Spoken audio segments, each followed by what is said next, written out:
मामी बहुत ही खूबसूरत लग रही हैं, लेकिन मुझे कुछ समझ नहीं आ रहा है कि कैसे मामी से वह के लिए कहूँ। मामी से बोलने में मुझे थोड़ा डर लगने लगता है, क्योंकि आज तक मैंने मामी से वो बातें करते नहीं सुना है। मामी मेरी लखनऊ में रहती हैं और उनसे मैं कम से कम 80 किलोमीटर दूर रहता हूँ। मेरे बुआ के बेटे का मुंडन था तो मैं उनके यहाँ गया था। वहाँ पर मेरी मामी भी आई हुई थी।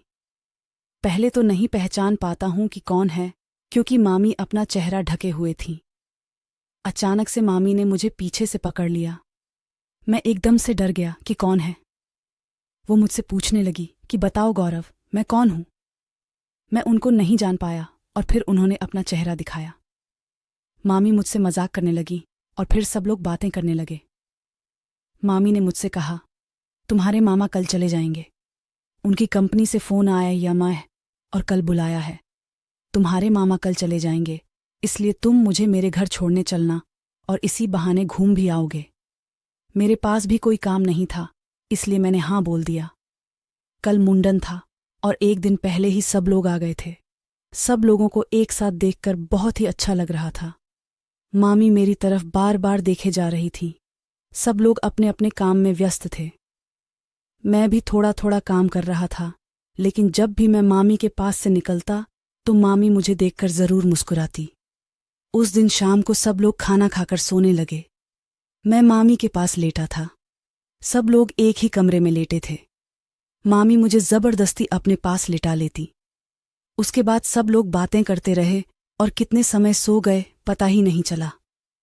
अगले दिन सुबह जब मेरी नींद खुली तो देखा कि कमरे में केवल मैं ही लेता हूं और सब जग गए हैं। मैंने टाइम देखा तो 9 बज रहा था और मुंडन की सारी तैयारियां हो चुकी थीं। मैं मामी के पास गया और बोला, मामी, जब आप जगी थी तो मुझे भी उठा देती हूं। मामी बोली, राघव, मैंने सोचा कि तुम ज्यादा थके होंगे, इसलिए मैंने नहीं जगाया। उसके बाद सब लोग मुंडन के लिए निकल लिए। ये सारा काम होने के बाद मामी ने कहा, कल जल्दी यहां से चलना है क्योंकि काफी दूर जाना है। अगली सुबह मामी ने मुझे उठा दिया। उसके बाद मैं और मामी तैयार होकर मामी के यहाँ चल दिए। हम लोग बस में गए थे, इसलिए जाते जाते शाम हो चुकी थी। शाम को जब घर पहुंचे तो मैंने मामी से कहा, मामी जल्दी से खाना बना दो क्योंकि भूख बहुत तेज लगी थी। मामी बोली, ठीक है, तुम कमरे में जाकर थोड़ा आराम करो, मैं अभी खाना बना देती हूँ। मामी खाना बनाने लगी। मैंने सोचा मामी अकेले बोर होने लगेंगी, इसलिए मामी के पास जाकर बैठ गया। उसके बाद मैं और मामी खाना खाए। मामी ने कहा, गौरव, चाहो तो तुम मेरे कमरे में लेट जाओ। यह सुनकर मेरे मन में हलचल होने लगी और मैंने भी मना नहीं किया। कमरे में देखा कि एक सिंगल बेड ही है, जिसमें 2 लोग बड़ी मुश्किल से लेट आएंगे। मेरा शरीर थोड़ा पतला था, इसलिए ज्यादा दिक्कत नहीं हुई थी। मैं लेट गया और मामी भी बगल में लेट गई। मैं नीचे न गिर जाऊं, इसलिए मामी ने मुझे पकड़ लिया और चिपक कर लेट गई। थोड़ी देर बाद मैंने महसूस किया कि मामी के मुंह से थोड़ी थोड़ी आवाज निकल रही है। मैंने मामी से पूछा, मामी क्या हुआ? मामी ने कहा, कुछ नहीं। फिर मैंने पूछा, मामी बताओ तो शायद मैं आपकी कुछ मदद कर दूं। मैं सब कुछ समझ चुका था। मामी ने मुझे अपनी सारी परेशानी बताई। उसके बाद मुझसे भी रुका नहीं गया और उठकर अच्छे से करने लगा। मामी को बहुत ज्यादा दर्द हो रहा था। वो बोली, थोड़ा तेल लगा लो, इसलिए थोड़ा आसान हो जाएगा। मैंने तेल लगाकर अच्छे से लगाया। मामी की चीखें निकल रही थीं, लेकिन उनको थोड़ा अच्छा महसूस हो रहा था। दोस्तों, अगर आप लोग अभी तक चैनल को सब्सक्राइब नहीं किया है तो जल्दी से कर लो, ताकि आगे आने वाली इसी तरह की रोमांचक कहानी सुनकर खुद को एंटरटेनमेंट कर सकते हैं। कमरे भर में मामी की आवाज गूंज रही थी, लेकिन मैं रुका नहीं, अपना काम करता ही रहा। पूरा बेड बहुत जोर जोर से हिल रहा था। ऐसा लग रहा था कि बेड टूट न जाए, क्योंकि मामी इधर उधर हो रही थी और मुझे रोकने की कोशिश भी कर रही थी। लेकिन मैंने उनकी बात नहीं सुनी।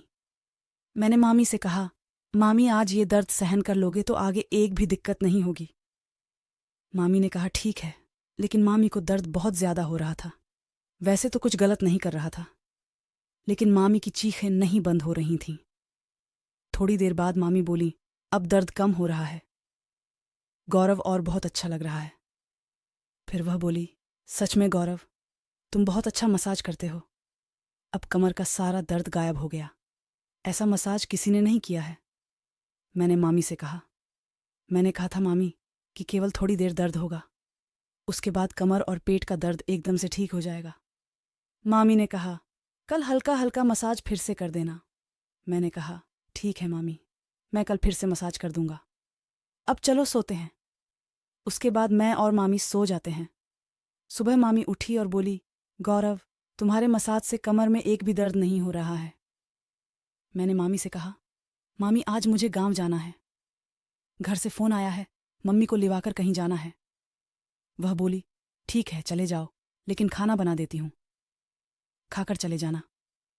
उसके बाद मामी ने खाना बनाया और मैं खाना खाकर अपने घर आ गया। मामी ने मुझे अपना नंबर दे दिया है और अब मेरी मामी से रोज़ थोड़ी देर बात हो जाती है। मामी अब अपने कमर के दर्द से छुटकारा पाकर बहुत खुश थीं।